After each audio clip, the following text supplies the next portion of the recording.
Hola a todos, yo soy Felipe, bienvenidos a nuestro podcast Visiones Problemáticas de la Interculturalidad en el Aula.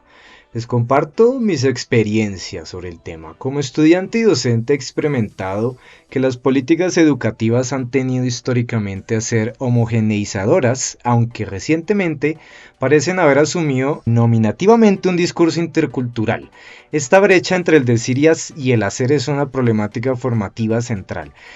Desde una perspectiva zen, holística, algo disruptiva, por el que va en contra de las actuales políticas educativas, y humana, la educación es un camino hacia la comprensión profunda del ser y la realidad. Su propósito no es llenar la mente de información, sino vaciarla de ruido para que emerja la verdadera sabiduría. En cambio, las políticas educativas actuales en Colombia parecen privilegiar la acumulación y acumulación de contenidos. La evaluación estandarizada, la evaluación cuantitativa, que lo único que hace es categorizar, y la productividad, reproduciendo un modelo de pensamiento fragmentado que separa la mente, el cuerpo y el verdadero espíritu. He evidenciado que la diversidad cultural y lingüística, lejos de ser considerada siempre una fuente de riqueza y entendimiento, se percibe a menudo como una situación problemática o molesta.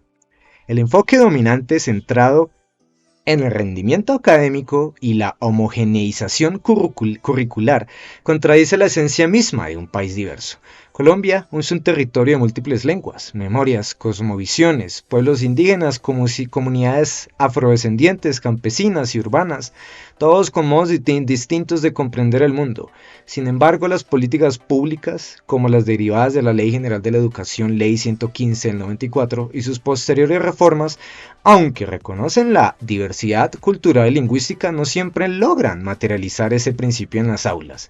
La implementación de programas de educación intercultural bilingüe, por ejemplo, suele limitarse a los territorios étnicos, sin permear el sistema nacional ni fomentar una verdadera educación para la diversidad.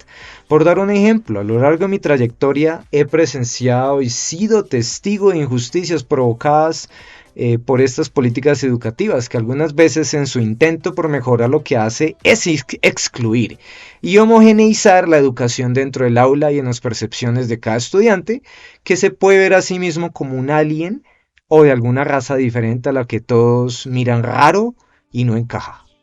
Este fue mi caso en educación y el de varios compañeros. Tengo la historia de un sacerdote quien la propia institución, la universidad, acepta no tener las herramientas para incluirlo en un sistema que sí es a sí mismo intercultural e integrador.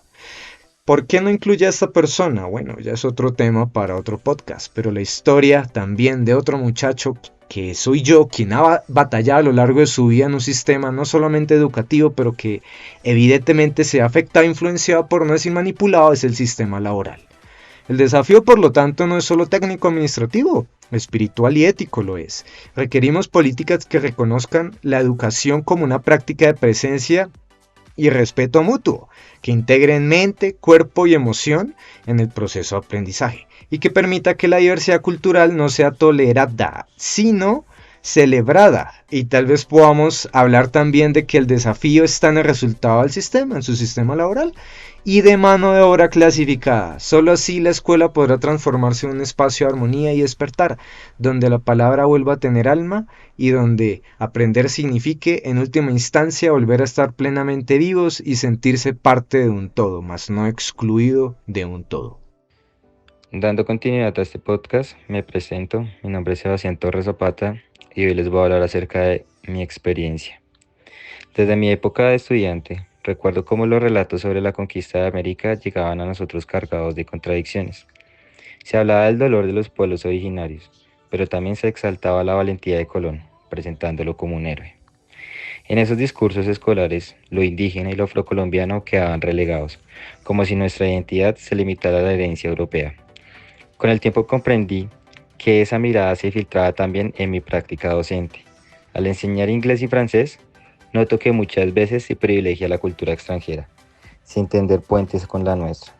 Hablamos de la Torre Eiffel, pero pocas veces de la riqueza natural y cultural de nuestro país. Estudiamos la Revolución Francesa, pero no siempre las luchas de independencia locales. Incluso en el ámbito lingüístico, se tiende a priorizar ciertos acentos como el británico o el parisino y estereotipar otros, reproduciendo jerarquías que asocian corrección o prestigio con determinados modos de hablar. Esta reflexión me ha llevado a replantear mi rol como educador y a reconocer que enseñar lenguas debe ser también un acto de reconocimiento de la diversidad y de construcción de identidad.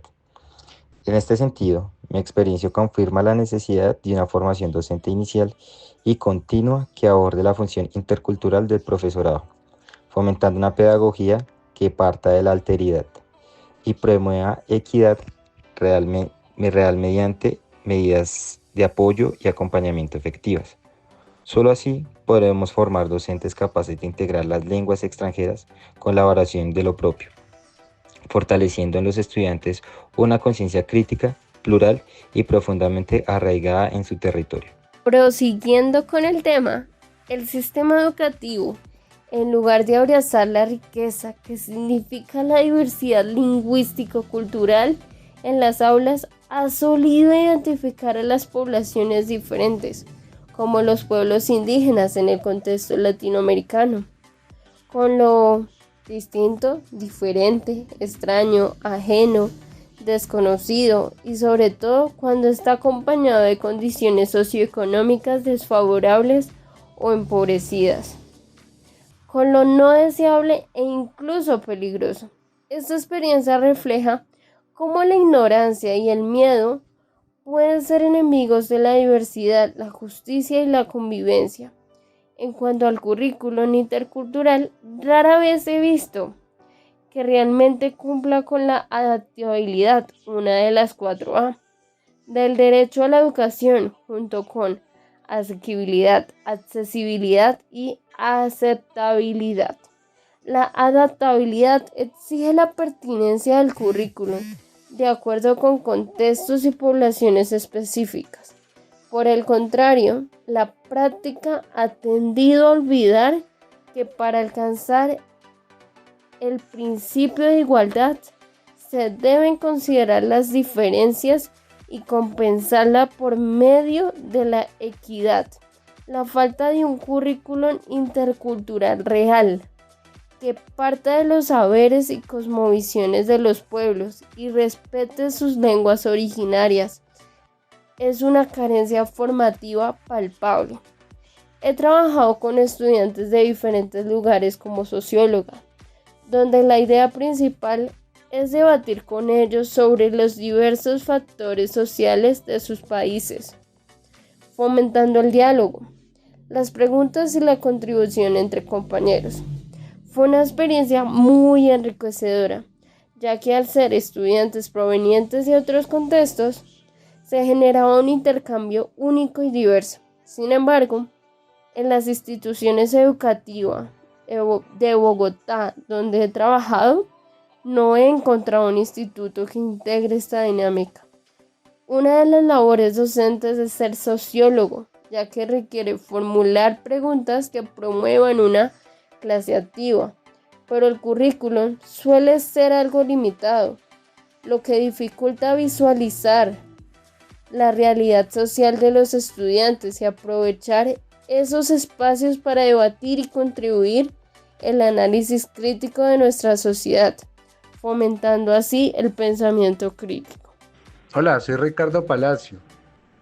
Pensar en la educación intercultural y el currículo es como diseñar un mapa de carreteras para un país pluricultural, un mapa homogéneo. Igualdad de oportunidades sin equidad solo muestra la carretera principal, ignorando los caminos de los pueblos indígenas y las rutas secundarias.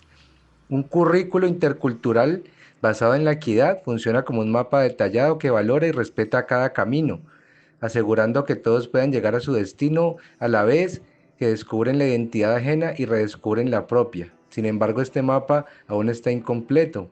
La educación colombiana continúa transitando por rutas diseñadas desde una mirada centralista, donde las diferencias se reconocen en el discurso, pero rara vez se integran en la práctica pedagógica cotidiana.